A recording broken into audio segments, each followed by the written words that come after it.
بسم اللہ الرحمن الرحیم۔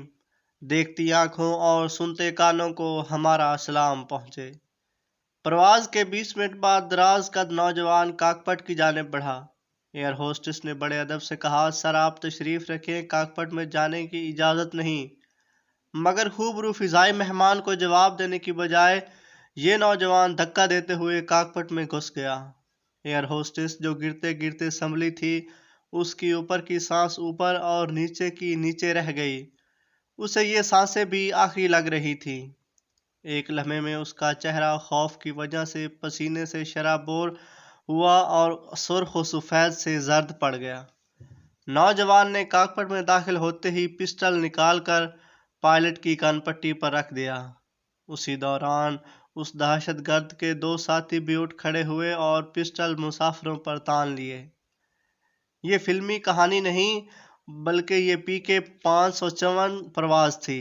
یہ پاکستان میں 25 مئی 1998 کو اغوا ہونے والے مسافر جہاز کا ناقابل فراموش واقعہ ہے، جس میں ہر لمحے ڈرامائی موڑ آتے رہے۔ PIA فوکر 277 تربت ایئرپورٹ سے اڑا۔ گوادر انٹرنیشنل ایئرپورٹ سے مزید مسافروں کو لے کر کراچی روانہ ہوا۔ اس میں 33 مسافر اور عملہ کے 5 افراد سوار تھے۔ اسے 6:30 بجے کراچی پہنچنا تھا، مگر اب اس کی منزل کا فیصلہ دہشت گردوں نے کرنا تھا۔ دہشت گرد کی انگلی ٹریگر پر تھی۔ اس نے کیپٹن عزیز کو حکم دیا کہ جہاز کراچی نہیں، انڈیا دہلی ایئرپورٹ جائے۔ دہشت گرد نے کیپٹن کو انڈیا سول ایوی ایشن سے رابطہ کر کے اترنے کی اجازت مانگنے کو کہا۔ کیپٹن عزیز نے ایسا ہی کیا اور ساتھ ہی جہاز کی سمت بھی بدل دی۔ اسی لمحے ایئر ہیڈ کوارٹر کو بھی خبر ہو گئی اور فوراً 2 فائٹر جیٹ F-16 فضا میں بلند ہو گئے۔ کیپٹن عزیز دہشت گردوں کے اناڑی پن کو بھانپ گئے تھے۔ دہشت گرد کے کہنے پر کیپٹن عزیز نے دہلی ایئرپورٹ سے رابطہ کیا۔ وہ دراصل اپنے ملک میں ہی ہیڈ کوارٹر کے ساتھ رابطے میں تھے، جبکہ دہشت گردوں کو باور کرایا جا رہا تھا کہ دلی ایئرپورٹ سے رابطہ ہے۔ ہیڈ کوارٹر میں حکام کی ارجنٹ میٹنگ میں ایکشن منصوبہ بنایا گیا۔ ایکشن منصوبے میں یہ فیصلہ ہوا کہ جہاز کو حیدرآباد سندھ ایئرپورٹ پر اتارا جائے۔ کیپٹن عزیز نے دہشت گردوں کو بتایا کہ ہمارے پاس کافی ایندھن نہیں ہے جو ہمیں دلی لے جا سکے۔ ہمیں قریبی ایئرپورٹ سے ایندھن اور خوراک لینا پڑے گی۔ دہشت گرد ہر صورت جہاز دلی لے جانا چاہتے تھے۔ ان کے پاس نقشہ تھا، وہ نقشے کو دیکھتے اور بھوج ایئرپورٹ کا ذکر کر رہے تھے۔ ان کی باتیں سن کر کیپٹن نے کہا کہ انڈیا کا بھوج ایئرپورٹ قریب پڑتا ہے۔ دہشت گردوں نے اس تجویز سے اتفاق کیا۔ اب اگلا مرحلہ تھا بھوج ایئرپورٹ سے رابطہ کر کے اترنے کی اجازت کا تھا۔ کیپٹن عزیز نے وہاں رابطہ کرتے ہوئے بتایا کہ ہائی جیکر بھوج ایئرپورٹ پر اترنا چاہتے ہیں۔ جواب میں ٹھیٹ ہندی میں ایئرپورٹ افیسر نے کال ہینڈل کرنا شروع کر دی۔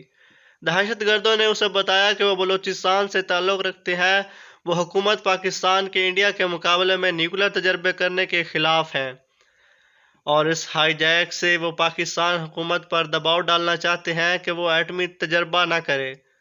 تھوڑے انتظار کے بعد دوسری طرف بتایا گیا کہ پردھان منتری نے ان کو بھوج ایئرپورٹ پر لینڈ کرنے کی اجازت دے دی ہے، جس پر خوشی سے دہشت گردوں نے جے ہند اور جے ماتا کی جے کے نعرے لگائے۔ یہ سب کچھ حیدرآباد ایئرپورٹ کے ارد گرد فضا میں ہو رہا تھا۔ ہنگامی طور پر حیدرآباد ایئرپورٹ سے تمام جہاز ہٹا دیے گئے۔ پولیس فورس نے ایئرپورٹ کی جانب جانے والے تمام راستے بند کر دیے۔ SSG کمانڈوز، پولیس اور رینجر مستعد کھڑے تھے۔ افسران کی نگاہیں سکرین پر تھی۔ اب جہاز نے ٹائم پاس کرنا تھا، اس لیے کہ وہ پہلے ہی حیدرآباد کی حدود میں ہی تھا۔ کیپٹن عزیز کمال ہوشیاری اور ذہانت سے جہاز مزید بلندی پر لے گئے اور وہیں ایک ہی زون میں گھماتے رہے اور ظاہر یہ کرتے رہے کہ وہ انڈیا جا رہے ہیں، جبکہ F-16 فائٹر جیٹ ان کے ارد گرد تھے۔ رات کو اس وقت حیدرآباد ایئرپورٹ پر تمام لائٹس بند کر دی گئیں۔ ایئرپورٹ سے ہلالی پرچم اتار کر ترنگا لگا دیا گیا۔ ہیڈ کوارٹر سے ہدایات ہندی میں ہی دی جا رہی تھیں۔ کیپٹن صاحب، جہاز کو بھوج ایئرپورٹ پر لینڈ کرانے والے تھے، سارا ایئرپورٹ خالی تھا۔ وہاں دہشت گردوں نے انڈیا کا پرچم لہراتے دیکھا تو جے ہند کے نعرے بلند کیے، ساتھ ہی کیپٹن عزیز کو گالیاں دیں۔ جہاز کو ایک سائیڈ پر پار کر دیا گیا تو مذاکراتی ٹیم جہاز میں داخل ہوئی۔ یہ team S S P Hyderabad Akhtar Gorchani, A S P doctor Usman Anwar اور ڈپٹی کمشنر سہیل اکبر شاہ پر مشتمل تھی۔ انہوں نے اپنا تعارف Ashok Bhoj airport manager, Ram assistant airport manager کے طور پر کرایا۔ سہیل اکبر شاہ نے خود کو ڈی سی راجستھان ظاہر کیا۔